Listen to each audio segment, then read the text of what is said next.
Did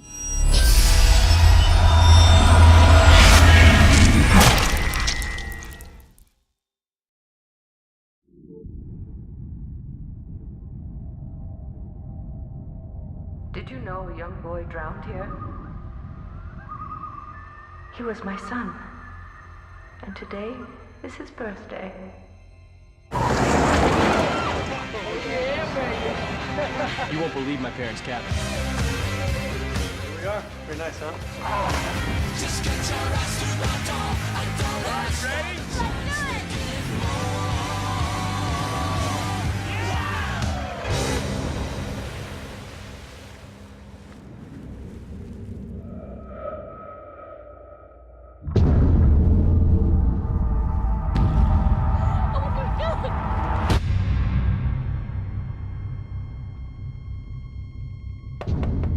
Hey, I'm not from around here, but I'm looking for my sister. She's gone missing.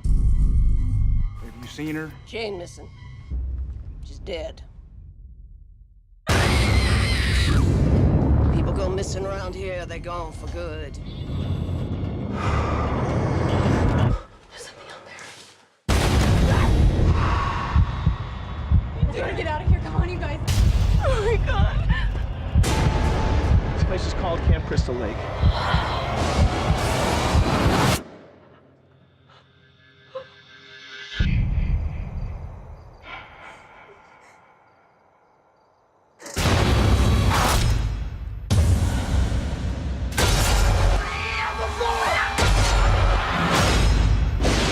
You in there? Police, open up! Help! We got guys killing everybody!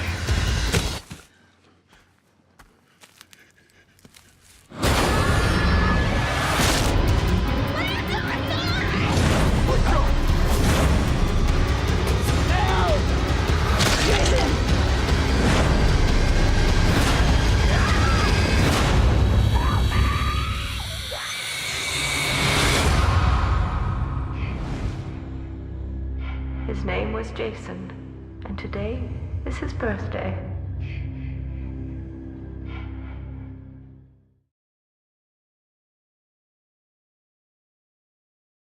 Hey Horror Hounds, welcome back to a brand new video. It's been a while since I have created a YouTube video, so yeah, welcome back. Today, the subject for this video, as you can guess by the title alone, is the 2009 Friday the 13th remake. So the reason I decided to do a quick discussion, review about this film in particular is because I had seen it a long time ago, around the time it came out back in the late 2000s, and to me it was quite forgettable. I had no real thoughts on it because I literally couldn't remember this film that well, so it obviously didn't really have much of an impact on me. So I was curious and really wanted to rewatch it.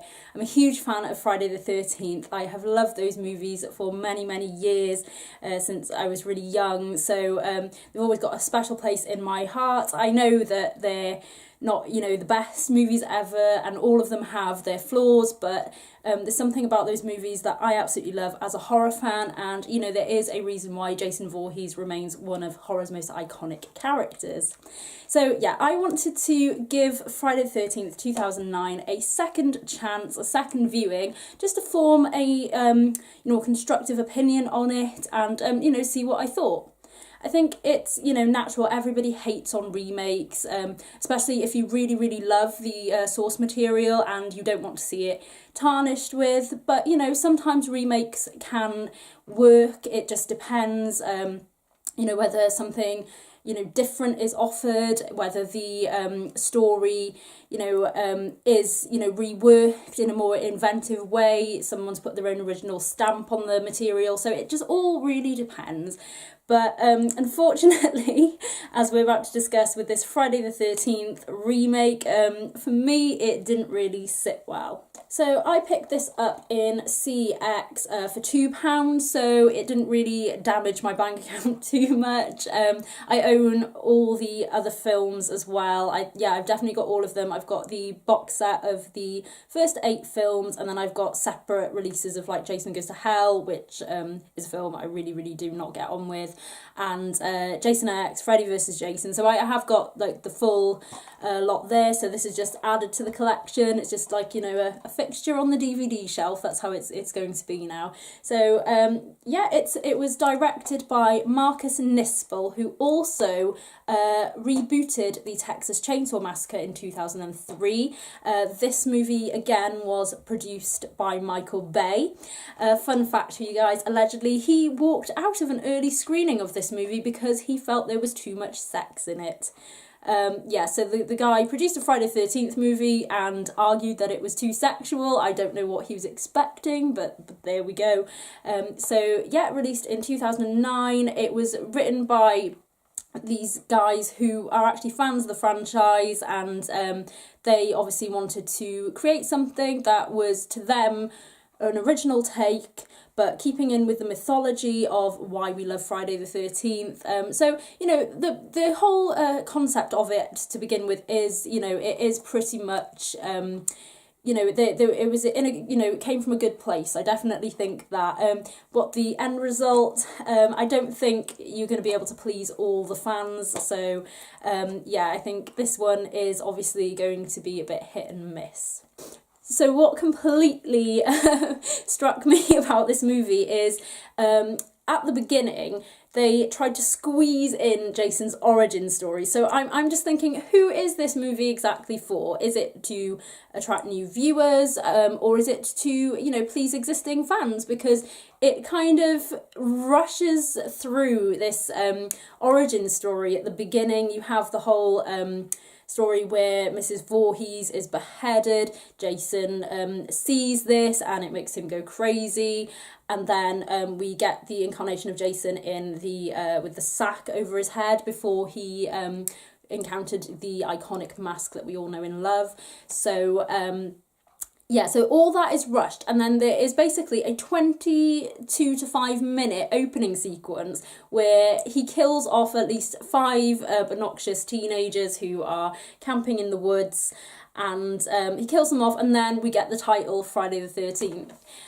My first nitpick with it is, obviously I am going to be biased. I'm a really big fan of the original franchise. So one thing I used to love about these movies is the spectacle of the opening sequence, just the whole glass smashing, and then the title itself breaking through. It's like really, really jarring, and you've got the music, and the music is really, really brilliant. So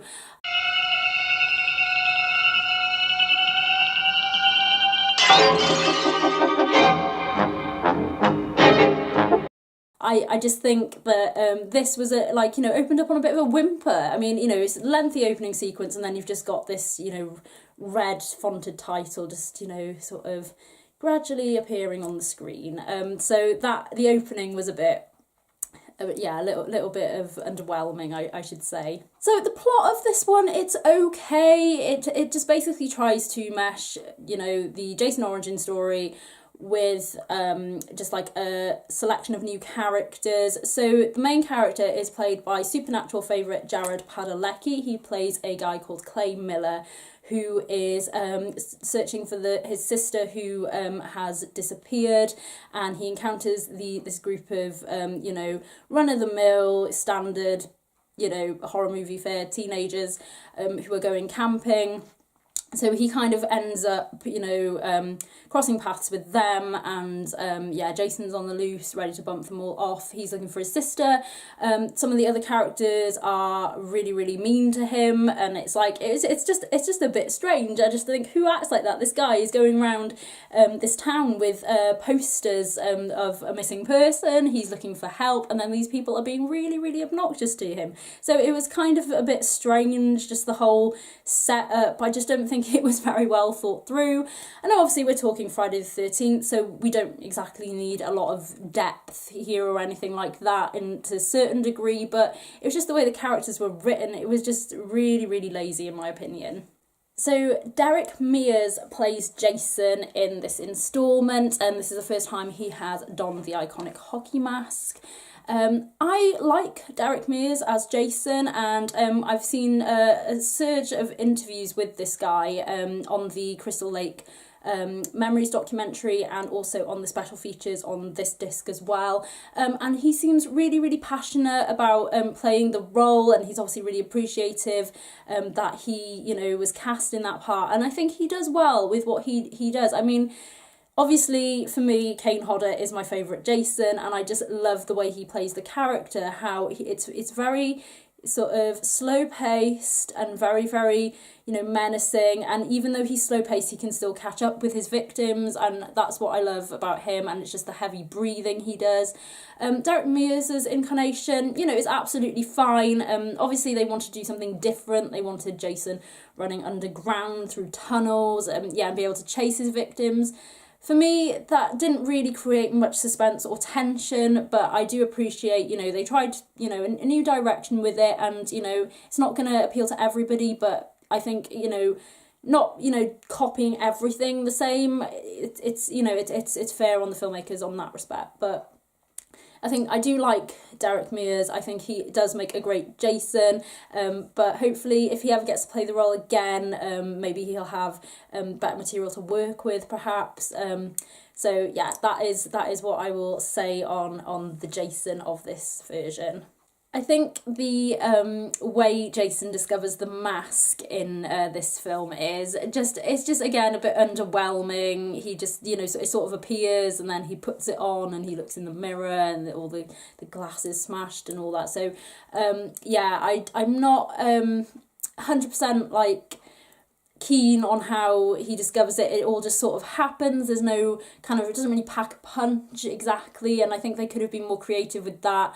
There is a deleted scene where he kills one of his victims and then gets the mask that way, and I think I preferred that was how they did it, but apparently they felt that the filmmakers thought it was too contrived, so that's why they left it out. So that was pretty interesting to hear on why they went with that decision specifically. Overall, it's basically, you know, like all remakes were in the 2000s of, you know, older, low-budget, grittier looking horror movies. You know, this one has a nice, shiny, polished sheen to it. It's bigger budget. It kind of loses the charm of how I imagine a Friday the 13th film to look. I just like them to be a bit more sort of gritty and incorporate like a sleazier tone. I didn't find this particularly sleazy. I just found you know, it's too highly polished and shiny basically. But, you know, that's fine because obviously it's a movie, it's a popcorn movie, it's to get teenagers into the cinema, get a few scares for a couple of hours. That is literally all this movie is for. It's, you know, I don't think it's trying to be anything it's not. So that is, yeah, that's what I feel about that. But, you know, you're never going to exactly recreate the 80s like they were. You know, there's so much technology nowadays, there's so much CGI, there's so much more you can do. And, you know, filmmakers are going to take advantage of that fact if they have the means to do so. So I understand that, but for me, my heart lies in the 80s, and I just love the aesthetic of the older ones more than I did this one. Overall, this film is not particularly scary, in my opinion. It just lacks some sort of suspenseful direction and atmosphere. It just doesn't work for me, and I don't know if maybe younger audiences might watch it who aren't familiar with the previous films. Maybe they'd find it scary. So yeah, let me know what you think in the comments below about that. Do you find this movie scary when you first saw it? What do you think could have made it scarier? That'd be a pretty cool discussion to have in the comments, so, you know, please feel free to tell me what you think. Something interesting that arose when I was watching the movie is myself and the person I was watching it with, we did root for Jared Padalecki's character Clay, and I think it's just because we like him as an actor, big fans of Supernatural, and have seen quite you know, a lot of his body of work. So an interesting aspect here is, do you connect more with a character if you like the actor playing him? or her, and yeah, tell me that as well. That would be a really interesting thing to talk about, because do we basically you know, get more on board with a character if we like the person playing them?